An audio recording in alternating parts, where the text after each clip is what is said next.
Thank you sir. आपल्याला अभिनंदन sir. महाराष्ट्रामध्ये सगळं आपण येस सर. Thank you sir. नगरच्या जनतेकरता जनतेला मी समर्पित करतो, ज्यांनी आमच्या राष्ट्रवादी भाजपच्या युतीला जे प्रचंड त्यांनी आपलं पाठबळ दिला, आशीर्वाद दिला. हा विजय आमचे विश्वनेता आदरणीय प्रधानमंत्री नरेंद्र मोदी साहेबांचा आहे. हा विजय आमचे देशाचे आपले प्रधानमंत्री माननीय अमित भाईंचा आहे. हा विजय ज्यांनी संपूर्ण राज्यभरामध्ये ज्यांच्या नेतृत्वाखाली आज जगदीपाल यश पक्षाला भारतीय पक्ष मिळालं, ते राज्याचे लोकप्रिय मुख्यमंत्री माननीय देवेंद्र फडणवीस साहेबांचा आहे. आणि आपल्या अहिल्यानगरमध्ये राष्ट्रवादी काँग्रेसची युती जी झाली, त्या पक्षाचे नेते माननीय अजितदादा पवार यांना सुद्धा या यशाबद्दल मनापासून धन्यवाद देतो.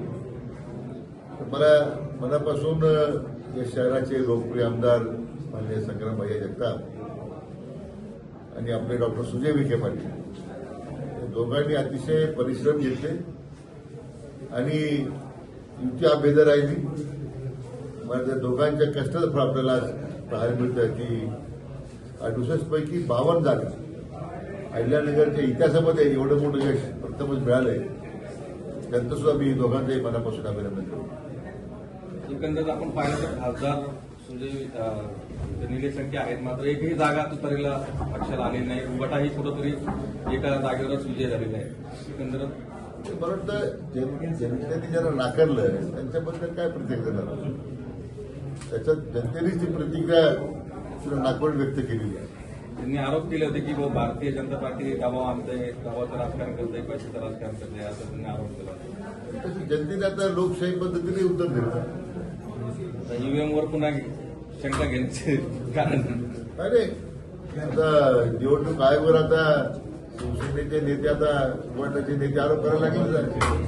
पराभव झाला की एक तर निवडणूक आयोगावर आरोप करायचे, नाहीतर मग फॅशन झालेली आहे ईव्हीएमवर आरोप करायचे. त्यामुळं या लोकशाही प्रक्रियेमध्ये जनतेचा कौल स्वीकारायचा नाही आणि फक्त व्यवस्थेवर टीका करायची. करता करता जनतेचा सुद्धा त्याच्यावर आत्मविश्वास आला नाही. हे सगळ्या राज्यभरातल्या महापालिका निवडणुकीच्या निमित्तानं आपल्याला स्पष्ट दिसतं. प्रचारात दंड थोपटणारे आता मात्र निकालानंतर गायब झालेले दिसून येत आहे. त्यांनी काय करावं त्यांचा प्रश्न.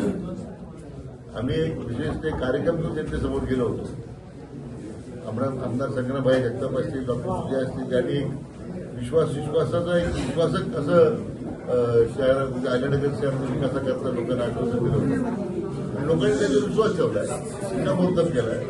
त्यामुळे मला वाटतं आता जनतेचा विश्वास सार्थक ठेवण्याचं काम आता या भाजप राष्ट्रवादी युतीला आपल्याला करावं लागलं. महापौर पदाचं काय सूत्र ठरलंय? महापौर पदाचं काय सूत्र ठरलेलं आहे? युती आमची दोघे तरुण आहेत, दोघे निर्णय घेतले. महाराष्ट्रामध्ये ठाकरे ब्रँड हे सध्या म्हणजे निवडणुकी महापालिका निवडणुकीमध्ये पुन्हा एकदा एकत्र आले होते, मात्र कुठेही त्यांचा जन्मत आला नाही. मुंबईतून नाही चालले आणि महाराष्ट्रात कुठं निवडणुकीत पूर्वी जर माझ्या प्रतिक्रिया पाहिल्या मी सांगितलं असे कोणी एकत्र निवडणूक बदलत नाही, निश्चित काही बदल नाही.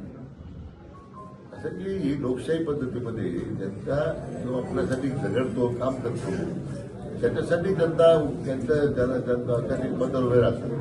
मुंबईच्या पायाभूत सुविधा बदलताना एवढा मोठा प्रचंड बदल माननीय देवेंद्र फडणवीस साहेबांनी करून दाखवला. कोस्टल रोडचं रोड असेल, मेट्रोच्या माध्यमातून असेल, आता सेतू आहे, आता इतकं मोठं इन्फ्रास्ट्रक्चर मुंबईमध्ये उभं राहत आहे. मला वाटतं त्यामुळे कधी नव्हत घरातून जागा व्हायचं मग बाहेर यायचं आणि मग आम्ही एकत्र झालो म्हणून सांगायचं. हे आता आजच्या काळात जनतेला मान्य नाही आहे. हा मुंबई महापालिकेचा निकाल स्पष्ट सांगतोय. पुणे महानगरपालिकेचा निकाल, पिंपरी चिंचवड नगर महापालिकामध्ये उभाटाला लोकांनी नाकारलंय. राष्ट्रवादी शरद पवार गटाच्या पक्षाला नाकारलंय. सगळ्या ठिकाणी त्यांची दुर्दा झालेली आहे. मला वाटतं म्हणून म्हटलं की एकत्र येण्याने काही फरक पडत नाही. लोक ह्या युतीला कंटाळलेले आहेत, एकत्र करणार असं दिसतंय.